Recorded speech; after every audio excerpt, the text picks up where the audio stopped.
2024 का मुकाबला जनता बनाम सत्ता।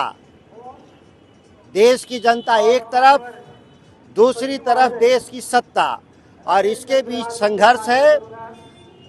और जनता हमेशा लोकतंत्र में जीतती है, इस बात को हमेशा याद रखिएगा। किसानों की बात करते हैं, किसानों की आमदनी दुगनी हुई, आप तो किसानों के बीच जाते हैं। किसानों की आमदनी का जो दुगुना करने का जो छलावा मोदी और नीतीश कुमार ने दिया, उसको जमीनी हकीकत वास्तव में आमदनी कैसे बढ़े, इसके लिए मैंने सच्चा संघर्ष किया। और मैं बिहार में मंडी कानून लागू नहीं कर पाने के कारण मैं नीतीश कुमार के साथ काम करना पसंद नहीं किया, मैंने इस्तीफा दिया। हम लोग मुद्दे से समझौता नहीं करते। पद आएंगे जीवन में, पद जाएंगे जीवन में, मुद्दे शाश्वत हैं और रहेंगे। आप आते हैं तो क्या प्रमुखताएं होंगी? हमारी प्रमुखताएं इस बिहार को कैसे विकसित राज्य बने। बक्सर जरूर मेरा एक संसदीय क्षेत्र है, लेकिन बिहार कैसे विकसित हो, इसके लिए मेरे पास व्यापक रोड मैप है, जिन पर मैं 100 बार मीडिया के जरिए और सम्मेलनों के जरिए हमने अपने विचार को रखा है। आप चाहें तो अलग से, इस चौराहे से अलग हटकर, बहुत शोर हो रहा है, हम लोग विस्तार से बात कर सकते हैं। और आज आप अम्बेडकर प्रतिमा के नीचे भारत में भारतीय जनता पार्टी आज से नहीं, लंबे समय से संविधान बदलने का लड़ाई लड़ा। और इसी क्रम में आपने देखा होगा कि उसके पूर्ववर्ती संगठन के लोगों ने महात्मा गांधी की हत्या में शामिल लोग थे। आज भी उनके मन में गोडसे हैं, लेकिन देश गांधी के बिना नहीं चलता। गांधी गांधी कहना ही होगा। आप जो कुछ कर लें, अंबेडकर साहब जो संविधान बनाए, जिनके नेतृत्व में, वो नहीं बदलेगा, भारतीय जनता पार्टी कितना भी जोर लगा ले।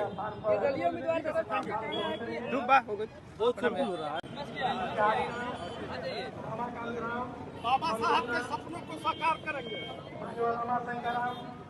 बाबा साहब के नेतृत्व में जो भारत का जो संविधान है, वो हमारे राष्ट्र का धरोहर है, जिसके रक्षा के लिए तमाम लोग, जो नई पीढ़ी के लोग हैं, जिस संविधान के जरिए उनको मतदान का अधिकार है, समानता का अवसर है, और आर्टिकल 21 में जो मिले अधिकार हैं उसके संरक्षित करने का जो संघर्ष है, 2024 अंबेडकर साहब की जयंती सबसे उपयुक्त है कि हम उस लड़ाई को आगे ले जाएं।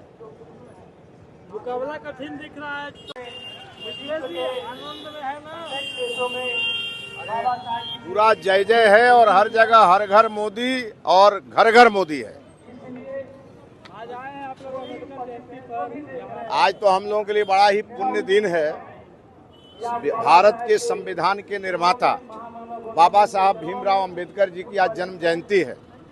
और जब बाबा साहब भीमराव अंबेडकर जी की जन्म जयंती होती है तो ये ध्यान में आता है कि to the people, by the people, for the people का एक जो मजबूत संविधान इस देश को प्राप्त हुआ है, तो बाबा साहब भीमराव अंबेडकर जी ने दिया है। और उनकी आज जन्म जयंती है। हम लोग कोटिशः नमन करने के लिए आज यहाँ उपस्थित हैं, और आज हम अपने कार्यकर्ताओं के साथ इनको नमन करके ही चुनाव प्रचार में निकल रहे हैं। आपके प्रतिद्वंदियों का कहना है कि आप लोग संविधान बदल देने की तैयारी में है। हमारे प्रतिद्वंदी जो है, जो केवल अपने परिवार की चिंता करते हैं, उन लोगों के लिए एक संदेश है कि बाबा साहब भीमराव अंबेडकर जी ने कहा to the people, for the people, by the people. और हमारे जो प्रतिद्वंदी हैं वो कहते हैं to the family, by the family, for the family. इससे ज्यादा हमको कुछ कहना नहीं। क्या लग रहा है, मुकाबला तो कठिन लग रहा है बक्सर का?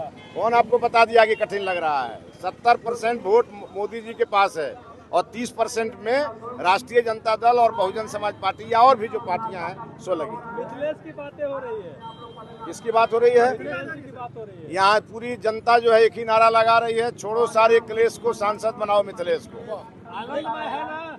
अरे हर जगह आनंद है, और लोग खुश हैं मोदी जी से।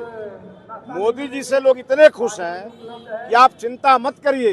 आपको परिणाम बताएगा कि बक्सर में क्या होने वाला है। आप आनंदित हैं कि नहीं? अरे भाई गजब हाल है, हम प्रफुल्लित हैं, पूरी तरह प्रसन्न हैं, प्रफुल्लित हैं, प्रसन्न हैं और पूरी तरह कॉन्फिडेंट हैं कि बक्सर का युद्ध मोदी जी ही जीतेंगे। क्या प्रमुखता होगी यदि आप आते हैं तो बक्सर को लेकर आपकी क्या? हम तो हर जगह बोल रहे हैं कि इस बार संसद में जाएंगे, मोदी जी का पांव पकड़ लेंगे, कहेंगे हे मोदी जी हमारा बक्सर के बनारस बना दी। आसवानी बाबा बोल रहे हैं कि हम चुनाव लड़ेंगे। वही लड़ रहे हैं, मेरे रूप में वही लड़ रहे हैं। बक्सर आप लोग चिंता मत करिए, मेरे रूप में वही लड़ रहे हैं। लेकिन उन्होंने जिस तरह से घोल दिया, आप चिंता मत करिए, लड़ाई यहाँ राष्ट्रीय जनता दल के साथ है, बाकी किसी से लड़ाई नहीं। क्या भीतर घात का सामना कर रही है बीजेपी? नहीं, आप लोग खबर बना रहे हैं, उस खबर में कोई दम नहीं है।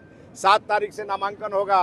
मैंने अक्षय तृतीया के दिन 10 मई को मैं नामांकन करूंगा और पूरा एनडीए मेरे साथ खड़ा होगा। मैं तो कह रहा हूँ पूरा एनडीए मेरे साथ खड़ा होगा, बिल्कुल मिलेगा। मांगने ना दीजिए, आज तो मोदी जी के आप विश्वास नहीं करेंगे, दिन में राष्ट्रीय जनता दल वाले लोग भी घूम घूम करके वोट मांग रहे हैं, रात में कहते हैं का जिता दीजिएगा तो हम भी वहीं चले जाएंगे। पार्टी के लोग आपका विरोध क्यों कर रहे हैं? कोई मेरा विरोध नहीं कर रहा, सब पार्टी के लोग जो हमारे हमसे कोई व्यवसायी नाराज नहीं है। एकदम गलत बात है। हम लोग सुनिए, हम लोग दिन भर लोगों के बीच रहते हैं, लोग हम लोगों के साथ फोटो खिंचवाते रहते हैं। अब हम लोगों से जो फोटो खिंचवा लिया और वो कोई गलत कर दिया, उसका जिम्मेवारी मेरा है क्या? मैं उस व्यवसायी परिवार से मिला था, मैंने उनको हर संभव मदद करने का हमने आश्वासन दिया है। लेकिन ये चुनाव चल रहा है और चुनाव में लोग चाहते हैं कि किसी तरह बीजेपी को डैमेज करें, उनका ये पूरा षड्यंत्र। अश्विनी बाबा क्यों कह रहे हैं कि नामांकन अभी बाकी है, बहुत खेला तो ठीक है ना, कह रहे हैं भाई नामांकन 7 मई से है, तो गलत क्या कर रहे हैं? नहीं, वो कह रहे हैं खेला हो गए, खेला हो गए, राजद के साथ खेला हो गए। मेरा उत्तराधिकारी कोई नहीं है, मेरा उत्तराधिकारी केवल मैं हूँ। तो अच्छा बात है ना। आप कैसे कह रहे हैं? नहीं, मैंने कभी कहा है क्या? सुने हैं क्या कभी? आशीर्वाद मिलेगा। मैंने हमेशा कहा है वो मेरे बड़े भाई हैं, मैं उनका छोटा भाई हूँ। भारतीय जनता पार्टी ने पीढ़ी परिवर्तन किया है और हमको पूरे एनडीए का, पूरे बीजेपी का सहयोग प्राप्त है, आशीर्वाद। जिस तरह से आपने कहा था कि आपका जो ट्रैक रिकॉर्ड है, उसके बाद उन्होंने भी कहा कि मेरा ट्रैक रिकॉर्ड है कि आज तक हम। आप लोग एक चीज बताइए, आप लोग हमारा और उनसे तुलना क्यों कर रहे हैं भाई? मैं एक कार्यकर्ता हूँ, वो एक नेता है, ये तुलना मत करिए। तब से होने लगी जब से आपने कहा कि आपके बारे में बिल्कुल तुलना मत करिए। माननीय आदरणीय लालमुनि चौबे जी पहले सांसद थे, उसके बाद आदरणीय अश्विनी चौबे जी हुए और अब मैं होने जा रहा हूँ, यही सच। संसदीय इलाके की जनता को क्या संदेश? संसदीय इलाके की जनता हमको देख के बहुत खुश है। मैं जहाँ जा रहा हूँ लोग कह रहे हैं हमको ऐसा ही प्रत्याशी चाहिए था, जो मिल गया। लोग प्रसन्न हैं और लोग प्रफुल्लित हैं। आप भी प्रसन्न रहिए और आप भी प्रफुल्लित रहिए। और एक चीज और मैं बताऊं, ये जो विरोधियों को लगता है ना कि मेरा वोट काट देंगे, वो उल्टे खाने वाले हैं। आप देखिएगा, वो औंधे मुंह गिरने वाले हैं। बक्सर की जनता तो प्रफुल्लित है, आप भी आनंदित है ना? मैं पूरी तरह प्रफुल्लित हूँ, पूरी तरह खुश हूँ और पूरी तरह मोदीमय है। चलिए, हो गया। बक्सर की जनता पूरी तरह मोदीमय है। इसके अलावा अत्याधुनिक सुविधाओं से लैस God Grace CBSE school Chaugai nursery से 10 तक।